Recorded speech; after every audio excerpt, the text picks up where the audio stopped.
Acompáñame a descubrir el libro Antes de la trampa de Ricardo Sánchez. Hola, hoy es mi primer día revisitándome Antes de la trampa y, como sabéis, voy a irmelo leyendo poco a poco y haciendo las reviews capítulo a capítulo dentro de este vídeo porque creo que este libro se lo merece. El capítulo 1 me parece fundamental y ha sido un chorro de agua fresca porque necesitaba leer algo así. Una de las cosas que me gustaba de este libro era la forma crítica de hablar de la magia. Un poco ir más allá y profundizar de una forma que quizás se estaba olvidando. Este primer capítulo se llama Antes de escribir y aborda el tema de la premisa argumental que nos va a acompañar a lo largo de todo este libro. Así a grandes rasgos, la premisa argumental hace referencia a de qué va el efecto de magia que estamos haciendo, qué lo sostiene, qué es lo que nos ha hecho hacer ese efecto de magia. Habla de la construcción del efecto desde la premisa, es decir, yo tengo una idea. Pongamos que la premisa de la que quiero hablar es de estar muy fuerte, ir al gimnasio y esta gente, los gym bros y demás, me apetece hablar de ese tema. Y a partir de esa premisa es cuando empiezo a construir efectos que tengan sentido con la premisa. No coger cualquier libro de la biblioteca y darle una premisa que más o menos encaje y hacer un poco de equilibrios, que también podría ser una opción válida, de hecho, pues la que la mayoría usamos casi la mayor parte del tiempo, pero esta otra forma de plantearlo me parece muy interesante y puede llegar a tener resultados bastante creativos. Una de las cosas que me parecen clave que habla es que sí existen juegos malos, o sea, existen juegos de magia malos, hay que asumirlo. No el hecho de que seas un grandísimo presentador va a hacer que ese efecto sea bueno, va a ser potable, va a ser algo asumible, pero lo que aquí nos plantea Ricardo es que igual hay que tener un criterio más allá y poder ser conscientes de que tenemos que tirar ese efecto que no es lo suficientemente bueno y que tenemos que buscar un efecto bueno, porque sí, en nuestros repertorios a veces hay cositas que son a medias. El tema de las 6 bastardas de Oklahoma son las claves para que tú tengas bien claro cómo debe ser la premisa de ella, que te interese, que sepas de ella, etcétera, etcétera. Tampoco te lo voy a spoilear porque sería casi piratear el libro, pero me parece fundamental.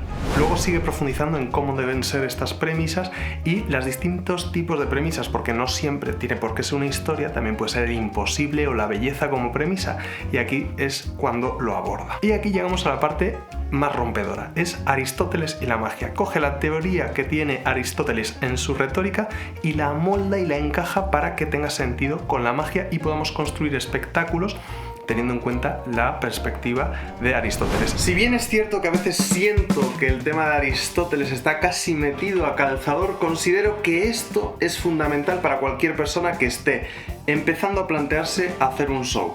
Ame la magia y quiera hacer las cosas bien, o le guste profundizar desde distintos ángulos y abarcar la magia no solo desde la técnica o no solo desde un dogma.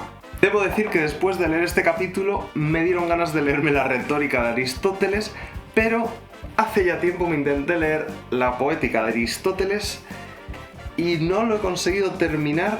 De hecho, aquí tengo el marcapáginas de por dónde me quedé, porque es denso y hay como cogerle con ganas. Entonces está aparcado de momento. Sé que es muy importante la poética también para poder aplicar a la magia, y la retórica, por suerte, si te da pereza, la tienes aquí resumida en los puntos claves que ha considerado Ricardo. Separamos en el ethos, el pathos y el logos. Él lo explica de maravilla. El ethos tiene básicamente que ver con la imagen que se da hacia el público, la confianza que transmite el mago y básicamente todo aquello que ayuda a convencer al espectador, ya que la retórica es este arte con la palabra de convencer al resto, cosa que tenemos que hacer los magos porque lo que decimos a veces no es muy verdad. Luego está el pathos, que él usa una regla mnemotécnica muy buena que dice que es lo que le toca la patata, ¿no? Las cosas sentimentales, cómo podemos emocionar y tocar el aspecto afectivo del espectador con nuestra magia. Y por último, el logos, atacar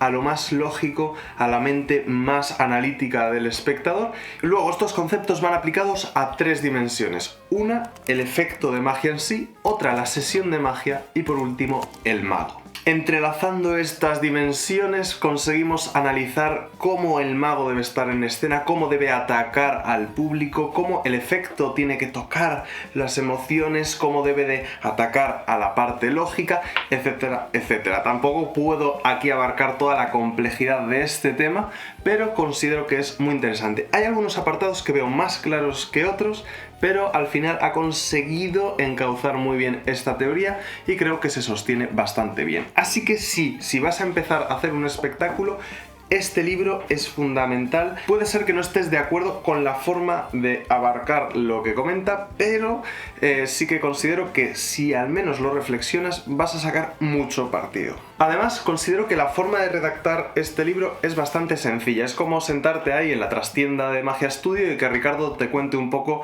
sus ideas y bueno, me parece divertido. A veces usa expresiones bastante extrañas y bastante graciosas que hacen que la lectura sea bastante amena. Así que yo creo que no vas a tener dificultades a la hora de leértelo. Sí es cierto que hay personas que he oído que se les ha hecho igual un poquito más cansado el libro, pero yo la verdad es que me lo he leído y releído y lo he disfrutado, así que no sé, dependerá un poco de tu forma de ver la magia y ver las cosas, pero es bastante entretenido. Y ya llegamos al final del primer capítulo y por lo tanto mi primera parada de esta review, uno de los primeros efectos. Yo cuando me leí este libro por primera vez no me paré demasiado en los efectos, me los leí un poco para ver en qué tono andaban, cómo aplicaba su teoría a ellos, pero realmente no me interesaba mucho meterlos en mi repertorio. Pero cuando lo he releído, he visto que quizás me había perdido un poquito de oro.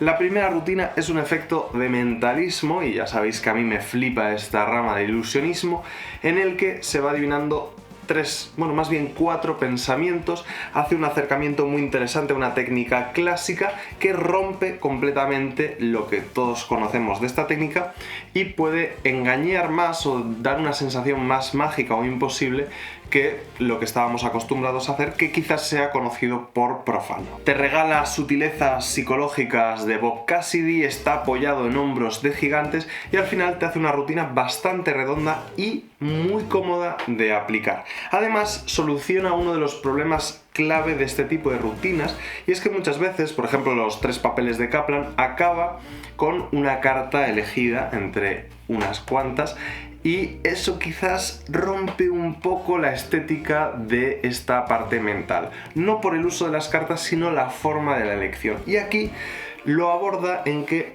tiene una elección mucho más libre el espectador, hace una especie de giro del guión, y esto creo que es una de las claves de este libro. Aparentemente es un libro de magia y de presentación, pero también tiene una gran fuerza de guión.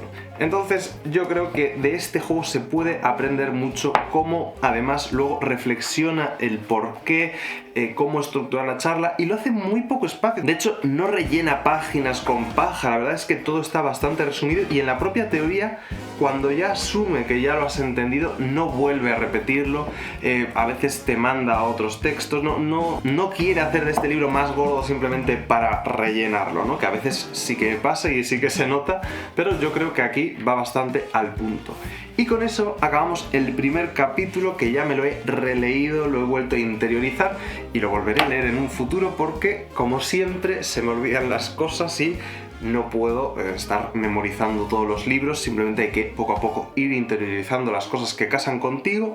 Y ahora me voy a empezar a leer de nuevo el capítulo 2. Así que yo voy a grabar justo después de haberme leído este capítulo, pero para vosotros está aquí. Estoy por mitad del capítulo 2 y ya tengo ideas rondándome en la cabeza que quisiera comentar. El capítulo se llama En el que empezamos a trabajar, en el que nos ponemos ya manos a la obra una vez que tenemos la idea, a ponerla en práctica para luego sacarla a un escenario. Se plantea aquí si debemos escribir o no el guión. Yo personalmente suelo usar algo muy parecido a lo que él comenta, posiblemente influenciado por la primera vez que me lo leí, que yo simplemente actúo a solas en mi habitación y ahí improviso el guión, y luego ya me lo escribo y lo voy puliendo y voy recortando y recortando y recortando, y luego a la hora de la verdad ese guión simplemente es una base en la que yo me establezco para luego pues hacer pequeños cambios e improvisaciones propias del directo, ¿no? Y de interactuar con las personas.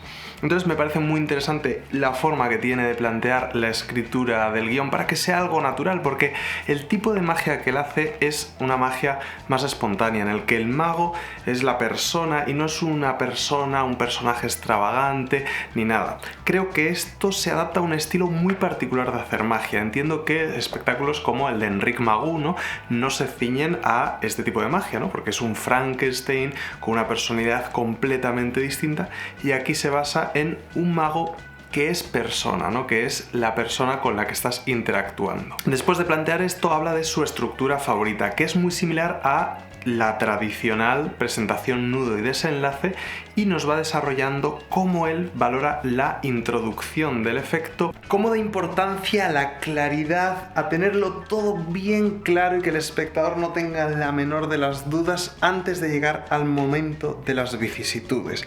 Cuando ya tienes que plantear hacer la magia, ya toda la introducción debe estar hecha y bien clara para el espectador. Es decir, él no va desarrollando una historia a lo largo del efecto liando un poco la cabeza, sino que primero plantea su premisa y luego ya va al efecto, algo sencillo que puede entrar en lo más puro de la magia, que me recuerda un poco al Moment of Astonishment de Paul Harris, que lo importante es la premisa del imposible, y me parece que en esta parte de las vicisitudes va un poco a eso, a que quede bien claro la situación. A lo largo de este capítulo va detallando cómo él considera que debe de realizarse esta parte, y llega al final, al momento mágico, que esto me ayudó bastante porque sí que pasa mucho que cuando estás centrado en hacer un acto que tenga cierta comedia, o quizás estés improvisando y se te vaya un poco el ritmo del espectáculo, pierde el efecto final. Entonces es muy interesante primero tener un guión y luego darle el tiempo y el espacio al final del efecto, cuando ya va a llegar el momento mágico.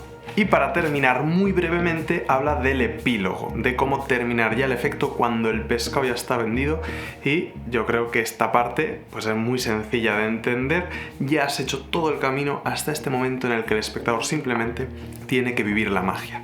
Leyendo este capítulo reflexiono que quizás hay personas que lean esto y no encaje absolutamente nada con ellos. Lo que dice, tenemos que entender el estilo de magia de Ricardo, magia de cerca, magia de salón quizás, pero no estamos hablando de un tipo de magia quizás más teatralizada, más de grandes ilusiones, y hay cosas que se ve que podrían no encajar con tu forma de hacer magia. Aún así, considero que ver esto puede ayudarte a generar una mayor calidad en tu magia, sea del tipo que sea.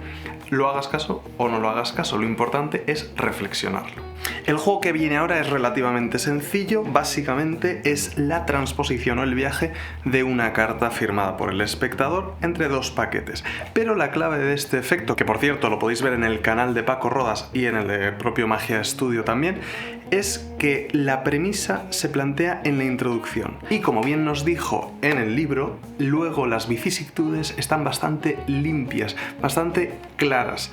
Entonces es aquí donde se ve que se aplica la teoría y no simplemente palabras por decir.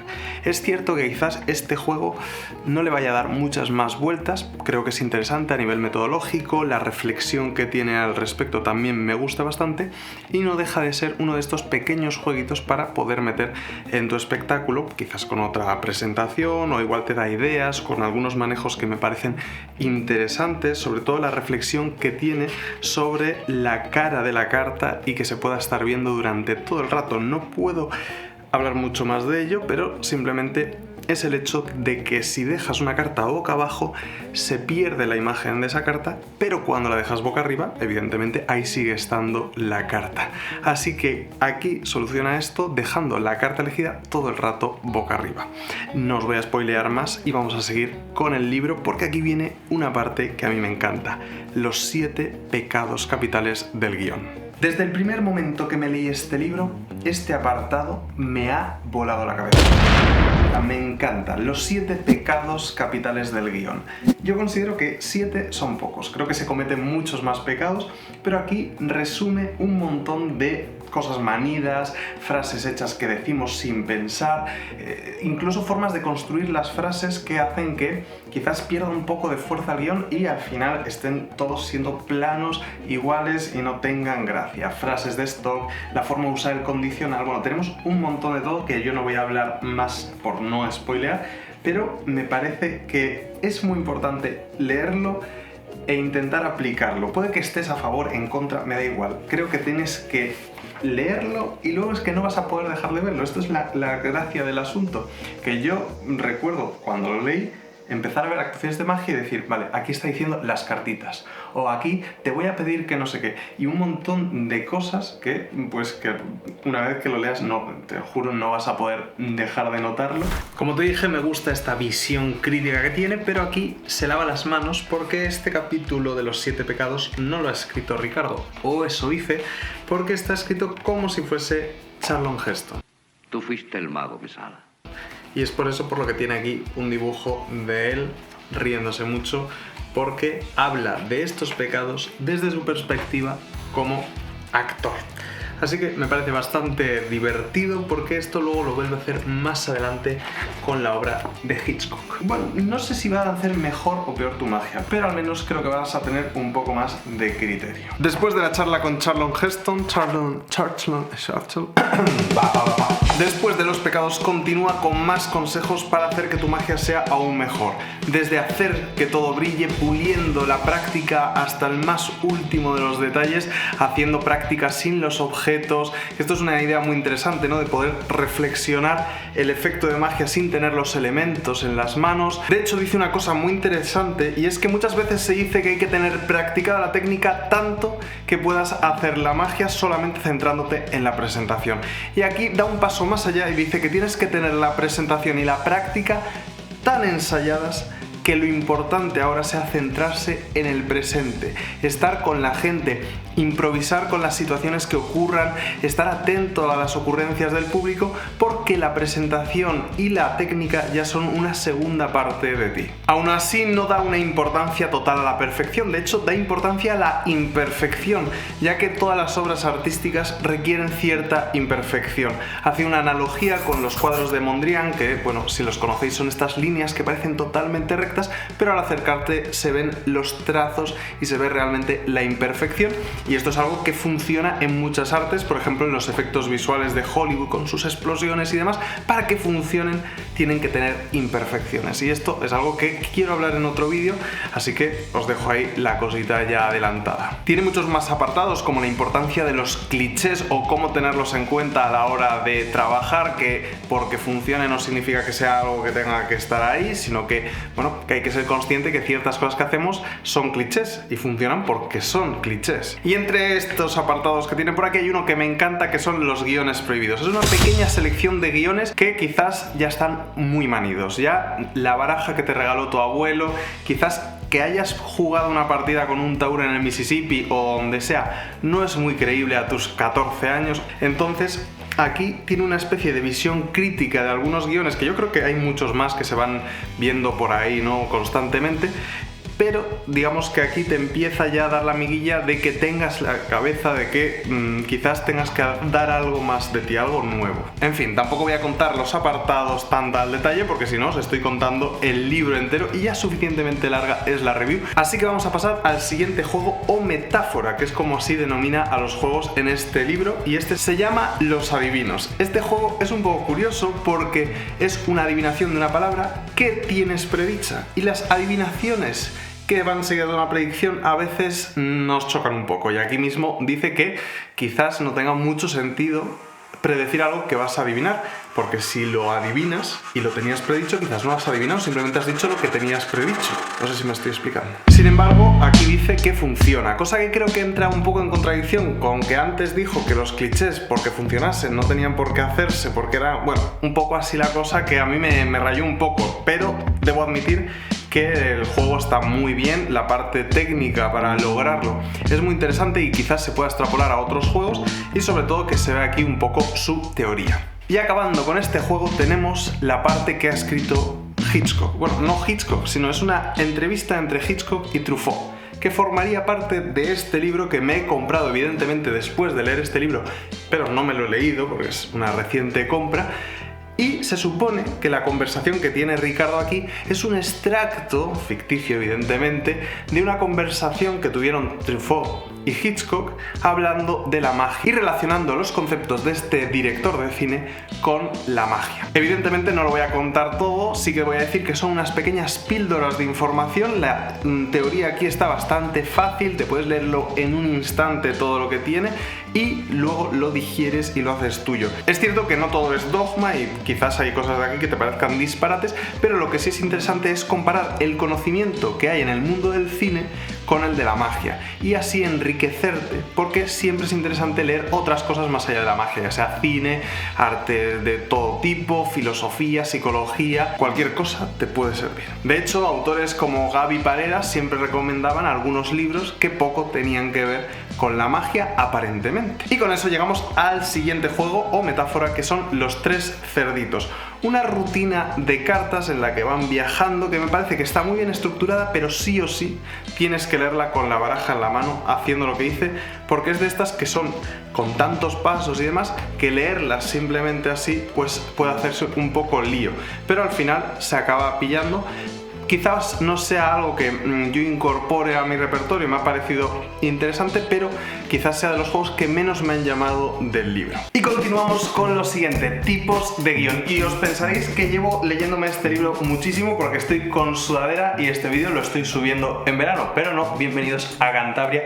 Ahora mismo aquí pues parece que es invierno, pero eso me ha permitido poderme sentar tranquilamente a leer los tipos de guión, porque como dije anteriormente, este libro pues no deja de ser un libro de guión, de cómo planificar tu obra y hacer lo que ocurre antes de la trampa. Evidentemente, escribir un guión. Y aquí te hace una recopilación de tipos de guión que funcionarían en una obra mágica. Además de eso, te cuenta la importancia del equilibrio entre el proceso que tiene que hacer un efecto y el efecto que luego tiene, ¿no? El efecto mágico que luego al final va a surgir, ¿no? Esto es un detalle bastante interesante que no forma parte de los tipos de guiones, pero que creo que es muy importante porque a veces se nos olvida y para un juego un poquito flojo le metemos un rollo enorme que al final hace que caiga en picado y bueno, que no tiene ningún tipo de sentido. Y con ello llegamos a la metáfora 5, la cajita, una historia que me encanta la forma en la que lo plantea, me parece como muy cotidiano lo que cuenta, como una anécdota, y te ofrece ahí un objeto que en sí ya es mágico, una cajita que contiene una carta que el mago no conoce, no ha visto nunca, y eso podría chocar, como él mismo nos dice, con los guiones que ha dicho que son prohibidos, ¿no? Esos guiones en los que dice que nunca antes había abierto esta caja hasta el día de hoy, pero en este caso se sigue cumpliendo, porque cuando acaba el número, el mago sigue sin conocer la carta. Y esto es una cosa muy bonita, una idea súper chula, y además la forma de hacerlo, bueno, pues es bastante interesante. Así que nada, aquí te enseña todos esos detalles y además un juego que me parece muy bonito. Y con ello llegamos al capítulo 4, las misceláneas. Y si habéis visto mis reviews anteriormente, sabéis que me encantan los capítulos en los que parece que el autor simplemente ha puesto ahí todas las cosas que le sobraban, que no tiene una clasificación, porque siempre tiene joyitas escondidas, es una mezcla y es muy refrescante leer este tipo de apartados de miscelánea, de extras, de ideas sueltas. Y aquí, pues evidentemente tiene otras que están bastante interesantes. Cómo sacar a un espectador, cómo pedir aplausos como alternativa a la doble salida. En general, cómo ser mago en escena. Y me parece muy interesante. Es cierto que hay algunas cosas que yo, por ejemplo, quizás estoy un poco en desacuerdo, pero hay que tener en cuenta que esto en parte es un libro de autor.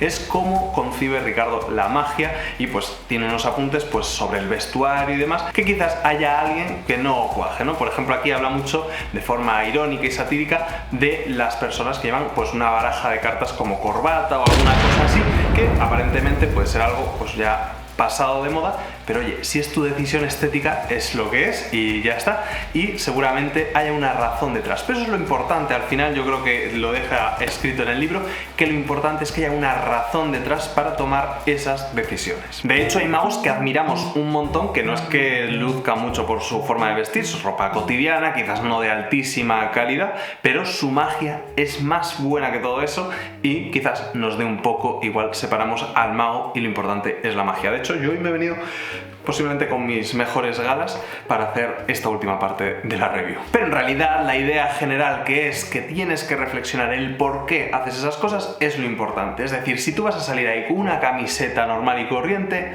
tienes que saber el por qué. Porque quizás eres un mago que dices, no, yo quiero ser yo mismo, quiero que la situación se sienta como que hay una persona del público que ha salido y están ocurriendo milagros. O quizás quieres vestir con una ropa súper ancha y dar la estética pues algo más descuidada, que luego igual contrasta con una magia muy elegante, o lo que te apetezca hacer, porque esto es una disciplina artística o algo así que quizás tengamos la libertad de hacer lo que nos dé la gana, con tal de que cuidemos la magia al detalle y que el espectador viva una experiencia de imposible. El resto ya es cosa creativa tuya.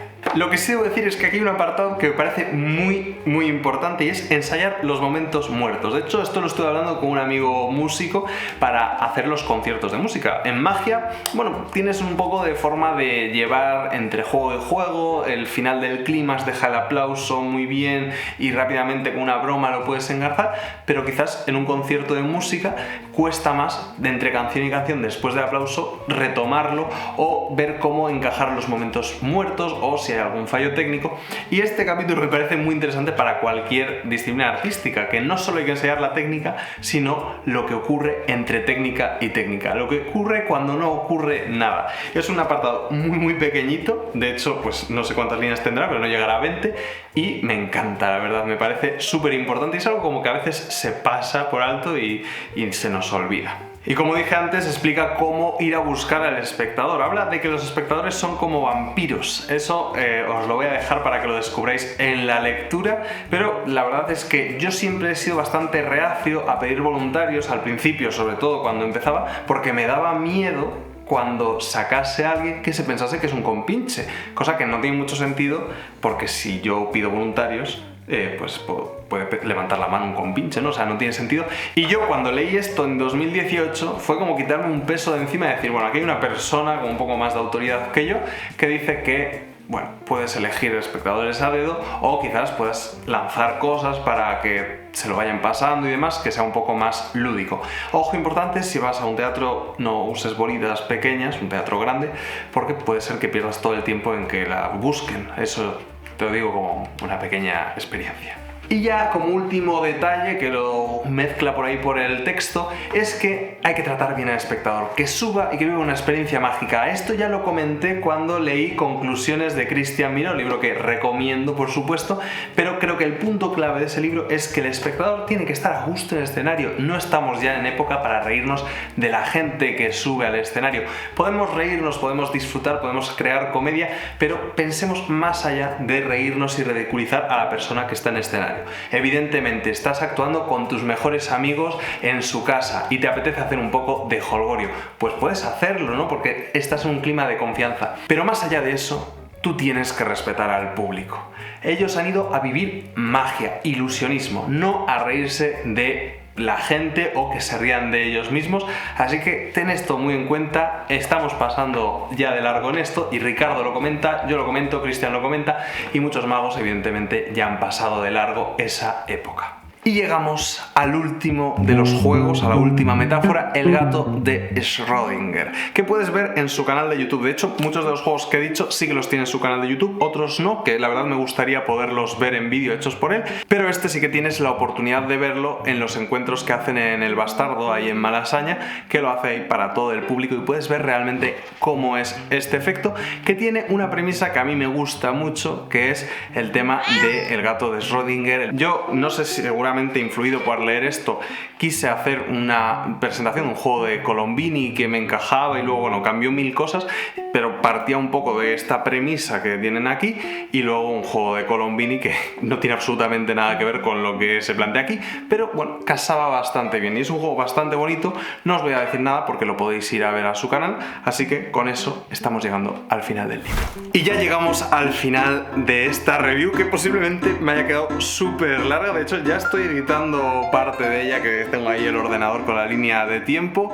Y bueno, espero que os haya gustado este formato tan largo. Evidentemente no lo voy a hacer con todos los libros que me lea, pero este me apetecía porque me lo estaba volviendo a leer y que me acompañaseis un poco en el proceso me parecía una maravilla. Así que sí, es un libro que recomiendo. Y ojito, va a salir la segunda parte, supongo que se presente este año en breves, pero veo que por redes ya están anunciando cositas, así que bueno, qué mejor momento ahora para leértelo, que va a salir el siguiente y así coges un poco el ritmo de La magia de Ricardo. Así que nada, esto ha sido todo por hoy. Voy a grabar ahora la primera parte del vídeo, que por cierto, qué guapo ha quedado lo de la portada con la puerta abierta, no digo yo nada. Que por cierto, si no lo sabéis, tenéis más reviews aquí en el canal. Si has llegado por primera vez, tengo muchos vídeos, hablo de libros de magia y podéis ir ahí a verlos, que están muy interesantes. Si es que te has quedado aquí, me gustaría saber quién se queda hasta aquí realmente.